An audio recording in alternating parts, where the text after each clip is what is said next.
नमस्कार दोस्तों, आप सभी का स्वागत है ग्रेजुएशन ट्रेजर पर। ये आयन एक्सचेंज क्रोमेटोग्राफी का कंटिन्यूशन वीडियो है, पार्ट 2 है। पार्ट 1 में मैंने आयन एक्सचेंज क्रोमेटोग्राफी की डेफिनेशन, देन उसकी प्रॉपर्टीज़, क्या क्या प्रॉपर्टीज़ हैं, दैन क्या एडवांटेजेस हैं, और थ्योरी डिस्कस की थी। थ्योरी के साथ मैंने टाइप से डिस्कस किए थे कौन कौन से एक्सचेंजर्स हैं, anionic, cationic, and then ion exchange mechanism के जो 5 स्टेप्स इन्वॉल्व हैं। इस वीडियो में मैं सबसे पहले टॉपिक स्टार्ट करता हूँ, ion exchangers. Ion exchangers basically क्या होता है कि देखो, आयन एक्सचेंज प्रोसेस में क्या होता है कि हम सभी क्या करते हैं कि इनको सेपरेट करने के लिए यूज़ करते हैं। जैसे कि हम मेटल्स को प्योरीफाई कर सकते हैं, यूरेनियम को प्लूटोनियम से, या फिर किसी अदर जो हमारे एक्टिनाइड्स हैं उनको सेपरेट कर सकते हैं। जैसे थोरियम हो गया, लैंथेनम हो गया, नियोडिनियम हो गया, यट्रिबियम हो गया, स्मेरियम, ऐसे यानी एफ ब्लॉक एलिमेंट्स हैं, हम उनको सेपरेट कर सकते हैं। अब जो आयन एक्सचेंजर है, जनरली इनकी कितनी है, 3 हमारे पास टाइप्स हैं, या फिर 3 क्लासेस हैं इसकी आयन एक्सचेंजर्स की। वो कौन कौन सी हैं हमारी? पहले मैं बोल सकता हूँ कि रेजिन्स जो हम यूज़ करते हैं, mostly gels, it can be gels के फॉर्म्स में हो सकते हैं, या फिर इनऑर्गेनिक एक्सचेंजर हो सकते हैं हमारे पास। ये रेजिन फॉर्म में हो सकता है, जेल्स फॉर्म में हो सकता है, इनऑर्गेनिक एक्सचेंजर भी हो सकते हैं। तो सबसे पहले हम डिस्कस करते हैं रेजिन के बारे में। जो रेजिन, देखो, रेजिन हमारे क्या है, ये हमारे अमोर्फस पार्टिकल्स हैं, किसके, ऑफ ऑर्गेनिक मटेरियल्स, वो ऑर्गेनिक मटेरियल्स विच आर, जो कि कंपोज्ड ऑफ पॉलीस्टाइरीन, जो हमारा पॉलीस्टाइरीन मॉलिक्यूल होता है उसके साथ, और साथ में बेंजीन। इन दोनों के कॉम्बिनेशन से बेसिकली काइंड ऑफ पॉलीमराइजेशन कह सकते हो, टाइप ऑफ दैट, उसके कॉम्बिनेशन से बना होता है। और जो हमारा पॉलीस्टाइरीन होता है ना, वो क्या कैरी करता है हमारी रेजिन में, साइट कैरी करता है। किस चीज़ की साइट?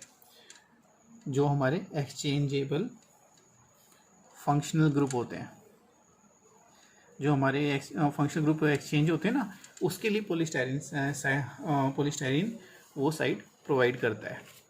और अब उसके बाद जो बेंजीन है, वो हमारा एक्ट करता है एज लिंकिंग एजेंट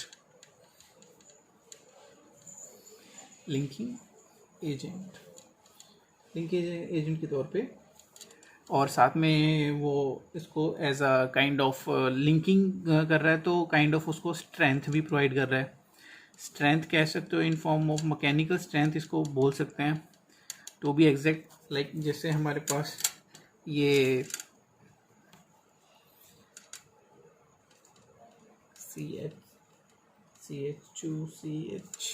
CH2 ये हमारे पास पॉलीस्टाइरीन और उसके साथ कंटिन्यूस में लिंकेज चल रही है, बेंजीन, और इसके साथ मेरा रेजिन अटैच है, जैसे SO3R सल्फेट की फॉर्म्स में। एनाइनिक, जो मेरा ये क्या है, एनाइनिक सल्फोनेट ग्रुप है, सल्फोनेट ग्रुप। और यहाँ से मेरे ये OH से CH2 एंड ये ऐसे लिंकिंग टाइप, ये पॉलीस्टाइरीन चेन है। ये एग्जांपल दिखा रहा हूँ पॉलीस्टाइरीन की, जो polystyrene as a functional site के तौर पे हमें एक्ट करता है, जो भी एक्सचेंज होती है। बेंजीन हमारे एक्ट करता है एज अ लिंकिंग एजेंट के तौर पे। अब ये तो बात कर ली हमने इनकी। अब इसकी बात करते हैं कि रेजिन में भी क्लासिफिकेशन क्या होंगी। सबसे पहले आयन एक्सचेंज की क्लासिफिकेशन क्या है, रेजिन, जेल, इनऑर्गेनिक एक्सचेंजर। अब रेजिन में भी मैं क्लासिफिकेशन की बात कर रहा हूँ, तो क्लासिफिकेशन हो सकती है, जैसे यहाँ पे हम बात कर रहे हैं क्लासिफिकेशन ऑफ रेजिन फॉर हम इनको इनके केमिकल नेचर पे क्लासीफाई कर सकते हैं। जैसे कि जो फर्स्ट वन मैं कह सकता हूँ कि केमिकल नेचर की मैं बात कर रहा हूँ तो यहाँ पे कैटाइन हो सकता है, जैसे मेरा स्ट्रॉन्गली कैटाइन एक्सचेंज हो सकता है रेजिन के साथ, यानी बेसिकली जो स्ट्रॉन्ग कैटाइन का एक्सचेंज हो सकता है रेजिन। ये जो हमारी जो टाइप्स होती हैं ना, ये वाली टाइप रेजिन, ये ज़्यादातर यूज़फुल होती हैं उसमें जिसमें क्रोमेटोग्राफिक सेपरेशन करनी हो, लाइक अमीनो एसिड्स की सेपरेशन, या फिर रेयर अर्थ एलिमेंट्स हो सकते हैं उनकी सेपरेशन, या कोई ऐसा सब्सटेंस जिसमें हमारा सल्फोनिक एसिड ग्रुप प्रेजेंट हो, या फिर कोई ऐसा जो मेरा आयनाइजेबल ग्रुप हो, ऐसा कोई ग्रुप जो आयनाइजेबल ग्रुप प्रेजेंट हो, उनके लिए हम स्ट्रॉन्ग कैटाइनिक रेजिन यूज़ करते हैं। स्ट्रॉन्ग है तो सेकंड पॉइंट में से उसके साथ उसका काउंटर पार्ट वीक लेके चल सकता हूँ। वीक कैटाइन एक्सचेंज रेजिन, ये जो हम रेजिन लेते हैं ज़्यादातर ये बेस्ड किस पे होते हैं हमारे पॉलीमर किसके, पॉलीमर ऑफ मेथाइक्रिलेट, जो मेथाइक्रिलिक एसिड है इनका। और ये ज़्यादातर क्या करते हैं, एंड दीज क्या पोजेस करते हैं, कार्बोक्सिलिक ग्रुप होगा तो वीक कैटाइन होगा। यहाँ पे स्ट्रॉन्ग कैटाइन है तो उसके लिए हमारा मोस्टली क्या है कि अमीनो एसिड और रेयर अर्थ है उनके ये कैरी करते हैं मोस्टली। और ये बेसिकली देखो ये सब है ना स्ट्रॉन्ग एक्सचेंज, ये इनकी सेपरेशन के लिए यूज़ होता है। Separation of amino acid, rare earth, sulphonic acid group, ionisable group. Weak cation जो हमारा होता है, ये these resins are based on polymer of methacrylic acid और these possess carboxylic group. Then इसके बाद कैटाइन हो गया, तो कैटाइन के काउंटर पार्ट क्या हो सकता है हमारा एनाइन। एनाइन में भी क्या हो सकता है मेरा, सबसे पहले मैं स्ट्रॉन्ग की बात करूं, एनाइन से स्ट्रॉन्ग की बात कर रहा हूं तो मैं यहाँ पे क्या आ सकता है कि देखो ये जो सभी रेजिन होंगे ये क्या करेंगे, दीज ये positively charged quaternary ammonium group,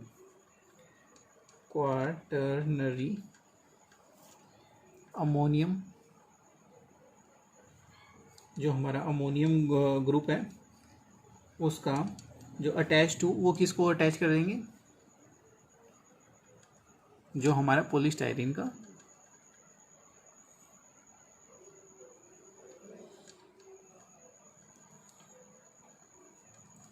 जो पॉलीस्टाइरीन फ्रेमवर्क है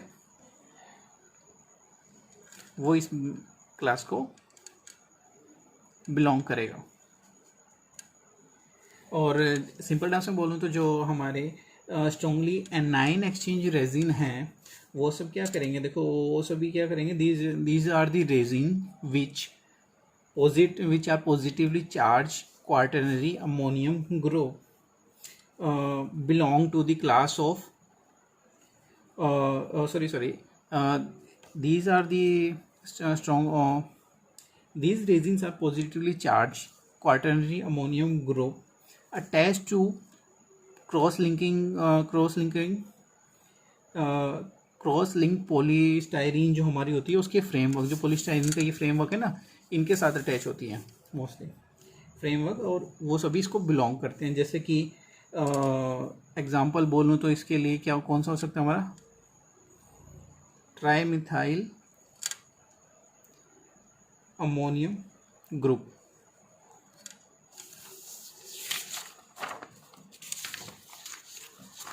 देन उसके बाद कह सकते हैं अगर स्ट्रॉन्ग एनाइनिक है तो नेक्स्ट हमारा क्या होगा वीक एनाइन एक्सचेंज रेजिन।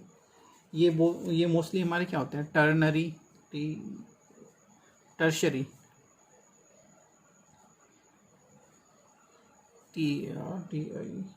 जो हमारे टर्शरी अमीन्स होते हैं ना, और साथ में पॉली अमीन रेजिन, इनके साथ क्या हो प्लस मिक्सचर हो किसका प्राइमरी, सेकेंडरी और टर्शरी अमीन ग्रुप का। किस पे हो? पॉलीस्टाइरीन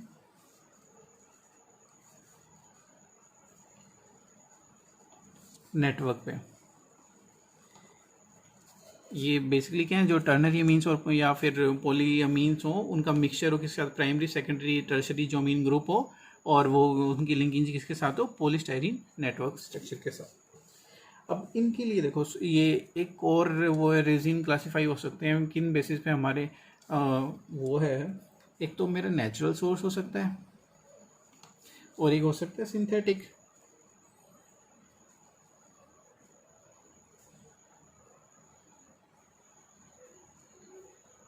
सिंथेटिक सोर्स दो सोर्स होते हैं, एक नेचुरल हो सकता है, सिंथेटिक। अब नेचुरल में जैसे हो गया मेरा कैटायन वाला और एनायन वाला। कैटायन बेस हो सकते हैं जैसे मेरे जियोलाइट्स हो गए, क्ले होगी, ऐसे एक्सेट्रा। या फिर एनायन की बात करूँ तो मैं एग्जांपल लूँगा डोलोमाइट का। और सिंथेटिक में बात करूँ, सिंथेटिक में क्या हो सकते हैं मेरे पास? इनऑर्गेनिक और या फिर ऑर्गेनिक रेजिन हो सकते हैं। और अब रेजिन के बारे में बात कर ली, इनकी क्लासिफिकेशन की बात कर ली। अब इसकी क्या हो सकती है कि जनरल रिक्वायरमेंट ऑफ रेजिन। जो रेजिन के लिए जनरल रिक्वायरमेंट्स हैं कि सबसे पहले it should be chemically stable होगा तभी तो उसको यूज़ करेंगे। And it should be insoluble in most of the common solvents. के कॉमन जो हमारे पास सॉल्वेंट हैं उनमें इनसॉल्यूबल होना चाहिए। और उसके बाद it should have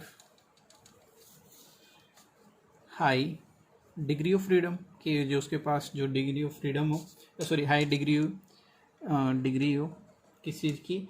exchange of ions के लिए high degree exchange of ion, कि आयन को मतलब उसको इजीली जल्दी से उसको मैन्यूवर करके एक्सचेंज कर सके। देन इफ़ अगर ये हम काइंड ऑफ लाइक अगर रेजिन हमारा स्वेल हो जाता है, इफ़ रेजिन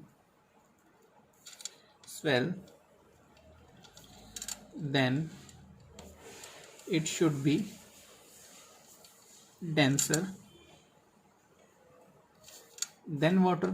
अगर वो स्वेल करता है तो उसे डेंस वाटर से ज़्यादा डेंसर होना चाहिए, जिससे वो इकट्ठा हो जाए वाटर से। डेंसर होगा तो वो बॉटम में सिंक कर जाएगा। और साथ में स्पेशली ये चीज़ का जरूर ध्यान रखना चाहिए कि हमें कि इट मस्ट कंटेन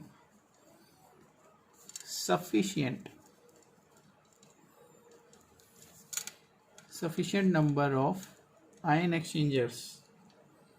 जो हमारे पास आयन एक्सचेंजर ग्रुप हैं उनकी जो नंबर है, क्वांटिटी है, वो सफिशिएंट होनी चाहिए कि कंप्लीट वो कर पाए। ये बात होगी जेल्स के बारे रेजिन के बारे में। अब बात करते हैं जेल के बारे में।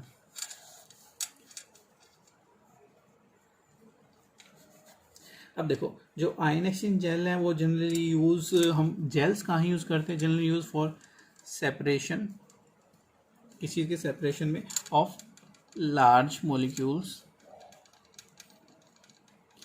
लाइक जो ज़्यादा ही लार्ज मॉलिक्यूल हों, जैसे कि हमारे प्रोटीन हो गए, लाइक प्रोटीन्स हो गए, न्यूक्लिक एसिड्स हो गए।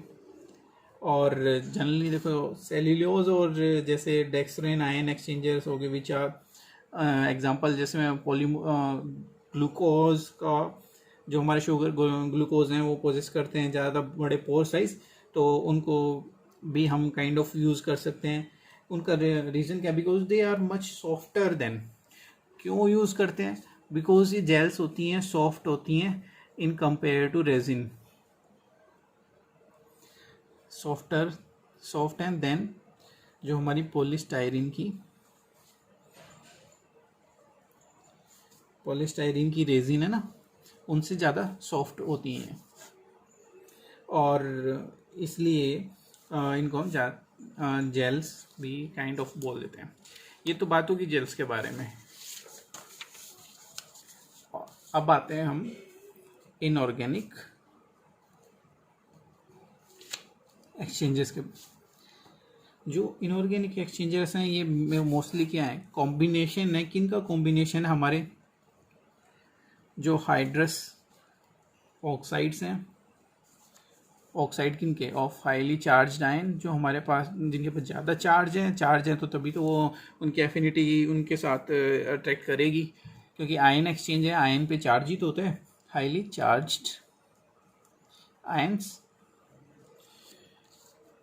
जिसमें हमारा with one oxide is more acidic, जो एक ज़्यादा एसिडिक है देन दी अदर।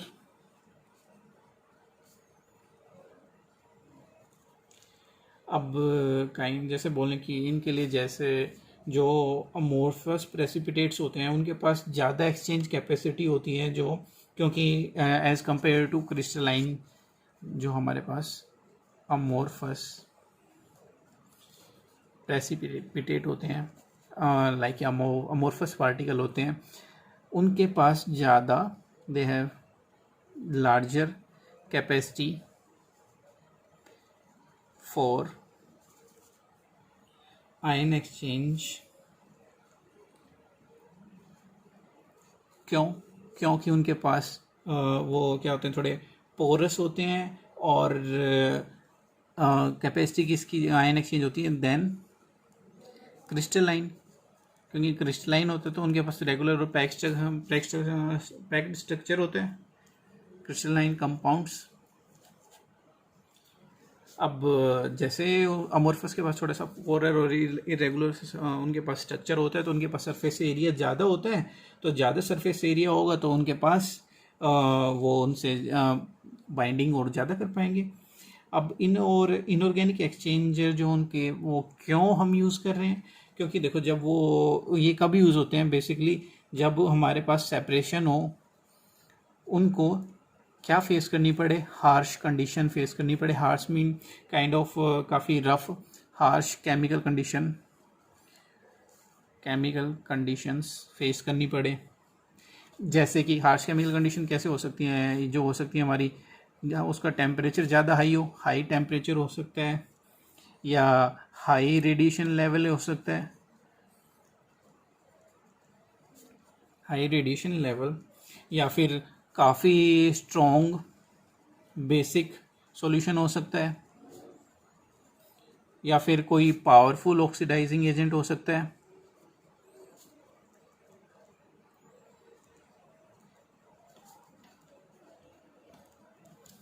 वहाँ पे हम इनऑर्गेनिक एक्सचेंजेस का यूज़ करते हैं ज़्यादा। जैसे एग्जांपल मैं बोलूँ कि टाइटेनियम आर्सेनेट है, उसको हम यूज़ करते हैं एब्जॉर्ब करने के लिए, एल्कलॉइड्स जो होते हैं उनको एब्जॉर्ब करने के लिए, या फिर हाइड्रस एंटीमनी पेरोक्साइड है, उनको यूज़ करते हैं जनरली एक्सचेंज इक्विलिब्रियम की स्टडी में हाइड्रोजन आयंस के साथ कंपेयर करने के। अब इसके बाद डिस्कस करते हैं, आयन एक्सचेंजेस डिस्कस कर लिए। अब आयन एक्सचेंजेस की टेक्निक कौन कौन सी होती हैं हमारे पास, इनकी टेक्निक्स कौन सी हो सकती हैं? दो हो सकती हैं। एक पहली ये हो सकती है कि वो बैच में हो, बैच मेथड, और दूसरा कॉलम मेथड। जैसा कि नेम सजेस्ट करता है, बैच मेथड में क्या होता है, एक ही बार में होता है, क्योंकि इसमें क्या होता है, एक सिंगल स्टेप होता है। सिंगल स्टेप में ही हम क्या करते हैं, सारा जो भी मेरे को जो भी सॉल्वेंट्स, जो भी मोबाइल फेस, स्टेशनरी फेस या रेजिन या जेल जो भी यूज़ कर रहे हैं, उसके साथ हम एक ही बार में उसको रन करते हैं, और जो भी हमारे पास लास्ट में मिलता है रिज़ल्ट, उसी को हम यूज़ करते हैं। अब देखो, इसमें क्या होता है कि जो रेजिन और सॉल्यूशन है वो एक ही मतलब वेसल है, उसमें मिक्स करके उनका इक्विलिब्रियम अटेन किया जाता है, इसलिए इसको सिंगल स्टेप बोला जाता है। और जो सॉल्यूशन जो हमें मिलता है उसको फिल्टर कर लेते हैं, और जो इसी सिंगल स्टेप में इक्विलिब्रियम है उसका एक सिंगल पोर्शन होता है, मतलब एक ही स्टेप में करेंगे तो काइंड ऑफ मे और मे नॉट की वो कंप्लीट होए या ना होए, तो वो एक ही स्टेप में जितना भी होएगा उसी को हम अपना उसको यूटिलाइज करेंगे। और ये मेथड ज़्यादातर जो बैच मेथड होता है हम ज़्यादातर यूज़ करते हैं किस चीज़ के लिए यूज़ करते हैं, सॉफ्टनिंग ऑफ वाटर के, सॉफ्टनिंग ऑफ वाटर या फिर प्रोडक्शन ऑफ डी आयनाइज और डी मिनरल वाटर यानी डिस्टिल्ड वाटर। और सेकंड मेथड अपना था कॉलम मेथड, जैसे कि नेम सजेस्ट करता है कि काइंड ऑफ कॉलम्स होंगे। जैसे मेरे पास ये एक बीकर है या जो मेरे पास सेटअप है आयन एक्सचेंज का, ये बाउंड्रीज है, उसमें कॉलम्स हैं, काफ़ी सारे कॉलम्स हैं कि एक बार पहले कॉलम से पास होकर जाएगा, दूसरे में जाएगा, तीसरे में जाएगा, ऐसे करके धीरे धीरे कॉलम से पास होता जाता है। और ये इसमें क्या होता है कि कंपोनेंट जो मिक्सचर है वो बेस रहता है किसके, काइंड ऑफ जो हमारी जो सेपरेशन रहती है ना, जो सेपरेशन ऑफ कंपोनेंट होती है, यानी जो कंपोनेंट्स की सेपरेशन है वो बेस होती है, किस पे बेस होती है कि based upon different selective coefficients for resin. जो रेजिन्स के साथ मतलब कितना उनके उसके साथ रिएक्ट कर रहा है, कितनी उसकी बाइंडिंग है, जैसे जैसे वो एक से नेक्स्ट से मूव करते रहते हैं, जितना भी डिफरेंस होगा उसके बेसिस पे वो सेपरेट आउट होते जाएंगे। और यहाँ पे जैसे कि और उसकी वजह से क्या होता है कि जब वो मूव करते हैं ना तो उनकी माइग्रेशन रेट, जो उनकी मूवमेंट है वो माइग्रेशन रेट डिफर करती है। अब ये प्रोसेस जो हम क्लासीफाई कर सकते हैं ज़्यादातर की बेसिकली किन पे डिपेंड करेगी, जो मोबाइल फेस रहेगा, स्टेशनरी फेस रहेगा, वो गैसेज हैं या लिक्विड हैं या नहीं है। ये तो बात होगी आयन एक्सचेंजर्स, देन उनकी टेक्निक्स की। टेक्निक्स के बाद अब मैं बात करता हूँ उनके एप्लीकेशंस की कि क्या क्या एप्लीकेशंस हैं। एप्लीकेशंस ऑफ आयन एक्सचेंज, देखो आयन एक्सचेंज जो क्रोमेटोग्राफी है वो अप्लाई कर सकते हैं काफ़ी सारे सेपरेशन मेथड में या प्योरीफिकेशन मेथड में। जैसे कि हम प्योरीफिकेशन किसी, जैसे कि जो आयनाइजेबल मॉलिक्यूल हैं जैसे प्रोटीन्स हैं, पेप्टाइड हैं, एंजाइम है, न्यूक्लियोटाइड है या डीएनए है, एंटीबायोटिक्स है, विटामिन्स हैं, इन सब की प्योरीफिकेशन और सेपरेशन में हम आयन एक्सचेंज मेथड यूज़ कर सकते हैं। और या फिर जैसे और हम कर सकते हैं कि उनके नेचुरल सोर्स के बेसिस पे भी और सिंथेटिक ओरिजिन के बेस पे भी। तो मैं कुछ एप्लीकेशंस यहाँ पे नोट कर रहा हूँ, जैसे सेपरेशन ऑफ सिमिलर आयन, जो हमारा सेपरेशन ऑफ सिमिलर आयन, जो सिमिलर आयन्स हैं उनको सेपरेट कर सकते हैं। जैसे कि एग्जांपल मैं दूं, जैसे यहाँ पे कि हमारे पास हाइड्रोजन आयन है, सोडियम आयन है, पोटेशियम आयन है, इन सब सो वो सेपरेट करके कैटाइन एक्सचेंज रेजिन्स के साथ उनकी जैसे भी मूवमेंट है उसके साथ हम इनको सेपरेट कर सकते हैं। या फिर मैं यहाँ तो कैटाइन्स की बात हुई है, एनाइन्स की बात करें, क्लोरीन, ब्रोमीन, आयोडीन, इनको भी बेसिक एनायन एक्सचेंजर के साथ मूव करके तो हम इसको यूज़ कर सकते हैं। जैसे जैसे वो डाउनवर्ड जाते जाएंगे, जितनी इंट्रैक्शन उनकी साथ रेजिन के साथ रहेगी, से देखो जैसे मेरे पास ये वो है कॉलम है, इसमें मेरे पास ये रेजिन्स हैं, किसी पे पॉजिटिव रेजिन से मेरा पॉजिटिव वाले हैं सारे। अब इसके साथ जो नेगेटिव वाले होंगे उनकी इंटरेक्शन जो भी आएंगे वो इनके साथ, नेगेटिव वाले इनके साथ अलग अलग बाइंडिंग हुई, आयोडीन की अलग होगी, ब्रोमीन की थोड़ी सी अलग होगी, और क्लोरीन की, उनके माइग्रेशन रेट के बेसिस पर वो डिफर होते जाएंगे। अब ये तो होगी first separation of similar ions. Second, अभी मैंने बोला था उससे थोड़ी देर पहले, सॉफ्टनिंग ऑफ हार्ड वाटर। जो मेरा हार्ड वाटर है उसको सॉफ्ट कर सकते हैं वॉशिंग के लिए। जैसे मोस्टली जो हमारी वाटर होती है उसमें हार्डनेस किसकी वजह से होती है, कैल्शियम और मैग्नीशियम आयंस की वजह से, Ca2 पॉजिटिव, Mg2 पॉजिटिव। और इनको हम रिमूव कर सकते हैं से, जैसे कि मैंने ना रेजिन ले लिया, उसके साथ मेरे साथ वो sodium base resin, R stand for resin के साथ सोडियम आयन मिक्स है, तो वो क्या करेंगे, यहाँ पे जो रेजिन है वो कैल्शियम इसके साथ बाइंड हो जाएगा, सोडियम अलग से मिल जाएगा। वाटर में फॉर वॉशिंग पर्पज सोडियम हमारे लिए हार्मफुल आयन नहीं है कंपेयर टू कैल्शियम या मैग्नीशियम जो हार्ड आयन्स हैं। तो यहाँ पे अपने उनको एक्सचेंज करके तो वाटर हमारा सॉफ्ट हो जाता है। ऐसे ही मैं और मैग्नीशियम के साथ भी हो सकता है। देन थर्ड एप्लीकेशन हो सकती है हमारी mineralization of water. Demineralization of water. जैसे कि ये हो सकता है कि हम कैटायन और एनायंस को बेसिकली हमें वाटर को बिल्कुल न्यूट्रली करना हो, तो कैटायन और एनायंस को उसमें से रिमूव करना हो वाटर में से, तो हम क्या करते हैं काइंड ऑफ उसमें इसको एसिडिक रेजिन्स के साथ उसको वो कर देते हैं। लाइक जैसे मैंने कोई सल्फोनिक रेजिन ले लिया, थोड़ा सा एग्जैक्ट बताऊँ, जैसे कि वाटर को हम क्या करते हैं पास करते हैं एसिडिक कैटायन एक्सचेंजर से, और जो मेटल होंगे कैटायन वो एक्सचेंज हो जाएंगे एच पॉजिटिव आयन से। रेजिन है मेरे पास, उसके एच पॉजिटिव साथ उसके साथ ज्वाइन है रेजिन के, और कोई भी पास मेरा मेटल है वाटर में, वो क्या करेगा रेजिन के साथ वो मिलके बना लेगा। यहाँ पे मेरा रेजिन के साथ मेटल मिल जाएगा, प्लस एच पॉजिटिव जो रिलीज़ होगा वो वाटर में जाके एक्ट करेगा। और ऐसे ही मैं साथ में और क्या ले सकता हूँ, रेजिन के साथ OH नेगेटिव कंबाइन है, प्लस जो भी मेरे यहाँ पे कैटाइनिक और एनाइनिक, यहाँ पे एनाइनिक जो भी मोइटी होगी वो इसको रिप्लेस करके यहाँ पे रेजिन एनाइन बना लेंगे, और मेरे पास यहाँ OH नेगेटिव मिल जाएगा। OH मिल के जो वाटर बनाएंगे H2O, वो न्यूट्रल होगा, प्योर होगा, डिमिनरलाइज होगा। और फोर्थ एप्लीकेशन हो सकती है प्योरीफिकेशन ऑफ ऑर्गेनिक कंपाउंड्स। जो ऑर्गेनिक कंपाउंड्स हैं उनकी प्योरीफिकेशन के लिए यूज़ कर सकते हैं। फिर सेपरेशन ऑफ, हम जो शुगर्स हैं, जो शुगर मॉलिक्यूल्स हैं उनकी सेपरेशंस के लिए यूज़ कर सकते हैं। या फिर separations of amino acid, sixth amino acid, separation of amino acids use कर सकते हैं। या फिर फार्मास्यूटिकल इंडस्ट्रीज़ में हम क्या कर सकते हैं, उनकी प्योरीफिकेशन और रिकवरी के लिए भी यूज़ कर सकते हैं। मेडिसिनल इंपॉर्टेंस के लिए भी यूज़ कर सकते हैं, बायोकेमिकल सेपरेशंस के लिए भी कर सकते हैं। Ion exchange column in HPLC use कर सकते हैं।